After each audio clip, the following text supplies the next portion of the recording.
बिस्मिल्लाहिर्रहमानिर्रहीम, अस्सलाम वालेकुम। आज हमारे पास एक डिवाइस है जो कि वेरिजन की आई हुई है।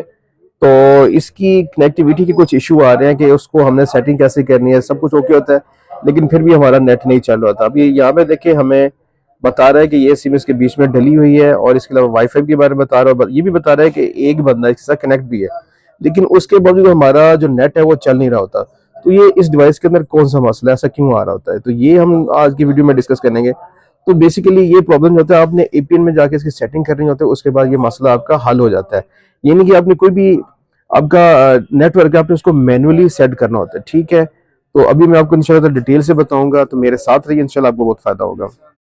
तो सबसे पहले देखिए हमने इसके बीच में सिंपल एक सिम डाली है। तो ऑटो पे इसने सारी चीजें खुद कनेक्ट की हैं और बता रहा है कि आपने क्या क्या करना है। ये ऑटो पे हो चुकी हैं। अब हमने देखना है इसका पासवर्ड कहाँ पे है, ये बहुत इंपॉर्टेंट चीज है। तो अगर आप ये देखेंगे यहाँ पे आपका पासवर्ड शो हो रहा है, इधर ये देखेंगे आपका पासवर्ड ये वाला आ गया। ठीक है, अब इसकी जो सेटिंग करनी है एपीएन की मैनुअल के अपना जो नेटवर्क है वो ऐड करना है, तो उसके लिए हमें लैपटॉप की स्क्रीन पे जाना पड़ेगा। तो वहां से हमें पता चलेगा कि हमने कौन कौन सी सेटिंग करनी है और कैसे करनी है। और ये बात याद रखें, सबसे पहले हमारी डिवाइस जब इसके अंदर डालेंगे तो किसी भी मोबाइल के साथ इसको हमने पहले कनेक्ट लाजमी करना है। ठीक है, उसके बाद ही आपका आईपी एड्रेस खुलेगा। अगर आप यहाँ पे देखें मेरी डिवाइस ये कनेक्ट हो चुकी है लेकिन ये शो कर रहा है कि नो इंटरनेट। ठीक है, अब ये वाला जो प्रॉब्लम है ये हमने सॉल्व करना है, ये मसला क्यों आ रहा है और कहाँ पे आ रहा है। अच्छा, एक चीज बहुत इंपॉर्टेंट, आप ये चीज चेक करें कि हमारे पास जो इस जेट पैक का आईपी एड्रेस है वो 192.168.1.1 है। ये आपने लाजमी याद रखना है। तो जब हमने इसको लॉग इन करना है तो हमारी ये डिवाइस ऑटो पे कनेक्ट हो जाएगी। अच्छा, मैं आपको एक चीज और बताता चलूँ, ये थोड़ा सा टाइम लेती है जब स्टार्टिंग हो रही होती है। ये नहीं कि फौरन कम कर दें, लेकिन थोड़ा सा टाइम ले रही होती है, आपने उसको चेक करना है, थोड़ा सा वेट करना है आप। जैसे ही आपकी ये डिवाइस कनेक्ट होगी आप देखें आपको तकरीबन इस तरह का लैपटॉप के ऊपर इंटरफेस मिलेगा। यहाँ तक तो मेरे ख्याल में आपको एक एक चीज़ की समझ आ गई होगी। अब हम चलते हैं नेक्स्ट स्टेप के ऊपर। अगर देखें तो ये हमारे पास साइन इन का ऑप्शन दे रहा है। साइन इन के ऑप्शन में जाके हमने सिंपल इसकी जो एडमिन की सेटिंग है हमने वहां पे जाना है। जैसे हम लोग एडमिन की सेटिंग में, तो इसने कहा कि हमें पासवर्ड बताएं, इसका पासवर्ड क्या है। अभी यहाँ पे हमारा पासवर्ड वही लगेगा जो हमारे पास इसका वाईफाई का पासवर्ड है। तो अब ये चेक करें, ये जो हमारा पासवर्ड है ये यहाँ पे दिया गया, इसी को हमने यहाँ पे एंटर कर देना है। अगर आप इसका पासवर्ड चेंज करना चाहते हो यहाँ से कर भी सकते हैं, लेकिन वही रहने जो इसका डिफॉल्ट में पासवर्ड है। अच्छा, तो यहाँ पे हमने जाना है हमारी ये जो सेटिंग है, अब देख लेंगे हमारा इंटरफेस है, हमने चले जाना है सेटिंग के ऊपर और यहाँ से हमने इस एरो को क्लिक करना है। अगर आपको नजर आ रही है सेटिंग में जाके जेट पैक सेटिंग और इस एरो को हम लोग क्लिक करेंगे तो हमारा जो एक नया पेज है वो ओपन हो जाएगा। लेकिन ये चीज देखेंगे थोड़ा सा टाइम लेती है, तो आप ज्यादा इसके साथ बार बार इसको मतलब कि कमांड नहीं देनी। जैसे ही हम लोग सेटिंग पे गए तो हमें इस तरह का ये इंटरफेस शो हो रहा है।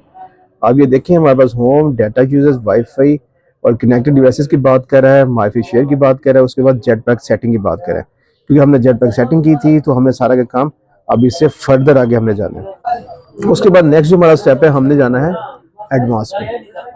इसको हम लोग क्लिक करेंगे। जैसे हम लोग एडवांस में गए तो हमारे पास ये वाला ऑप्शन आ रहा है। ये कह रहा है कि changing this advance setting may be harmful to the stability, performance and security of this jet pack. ठीक है, ये थोड़ी सी हमें वार्निंग दे रहा है कि अगर आप थोड़ी बहुत चेंजिंग करेंगे तो आपका डाटा भी लॉस हो सकता है, इसकी स्टेबिलिटी को भी कुछ फर्क पड़ सकता है। लेकिन क्योंकि हमने इसकी सेटिंग करनी है तो हमें आगे जाना पड़ेगा। तो हम सिंपल यहाँ पे चले जाते हैं कंटिन्यू के ऊपर, हमें कंटिन्यू करना पड़ेगा। जी, तो अब अभी देखें, अभी ये हमारे पास शो कर रहा है एडवांस सेटिंग में। जैसे हम लोग गए हमने इसको कंटिन्यू किया तो यहाँ पे हमारे पास आ गया एपीएन सेटिंग। हमने यहाँ पे जो यहाँ पे एपीएन लिखा है यहाँ पे सिंपल हमने एंटर डालना है और उसके बाद हमने सेव चेंज का ऑप्शन कर देना है। तो इससे क्या होगा, हमारी जो चेंजिंग होगी वो हो जाएगी, जो हमारा नेटवर्क है वो इंशाल्लाह ताला हमारा एक्टिव हो जाएगा। अच्छा, अब ये चेक करें, जैसा ही हमने इसको सेव चेंज किया तो हमारे पास इसकी जो, तो अगर आपको ये नजर आ रहा है यहाँ पे हमारे पास डाटा की ऑप्शन आ रही थी। अगर हम डिवाइस भी चेक करें तो डिवाइस के ऊपर भी हमारे पास जो एरो के निशान है ऊपर और नीचे जा रही है, देखें इसका मतलब कि हमारा जो डाटा है वो सिलेक्ट हो चुका है। अगर यहाँ से देखेंगे कभी हमारे पास आ रहा है या जा रहा है, यानी कि इसकी फ्लिकरिंग हो रही है और इसका मतलब है कि हमारा ये इंटरनेट के साथ कनेक्ट हो चुका है। अगर आप इसको मैनुअली भी सिलेक्ट करना चाहें, जो भी आप इंटरनेट का जैज है, यूफोन है, वायरद को भी सिलेक्ट करना चाहते हैं तो वो भी सिलेक्ट कर सकते हैं, ये आपकी अपनी मर्जी है। ठीक है, अभी आप देखें फिर हमारे पास हो रही है, डाटा का ये बता रहा है तो ये जो चीज़ है ना, ये आपने सिंपली ऐसे सेटिंग करें, इसके बीच में और कोई बड़ी चीज़ नहीं है। तो जिन लोगों के पास वेरिजन की डिवाइस है 8800L और उसको इंटरनेट का कनेक्शन का प्रॉब्लम आ रहा होता है और सब कुछ सेटिंग हमारी ठीक होती है, लेकिन उसके बावजूद हमारा नेट नहीं चल रहा होता, तो ये वाला आपने स्टेप फॉलो करें, इंशाल्लाह आपका ये मसला हल हो जाएगा। तो रिक्वेस्ट आपसे फिर मेरी ये है कि इस चैनल को आप सब्सक्राइब करें, क्योंकि बहुत से लोग हैं मेरी वीडियो देख लेते हैं लेकिन सब्सक्राइब नहीं करते, तो मैं बहुत मेहनत से वीडियो बनाता हूँ। तो रिक्वेस्ट फिर वही वाली है, ताकि हमारी हौसला अफजाई हम आपके लिए अच्छे से वीडियो बना के ले आएँ। शुक्रिया, अल्लाह हाफिज़, इंशाल्लाह मिलते हैं नेक्स्ट वीडियो में।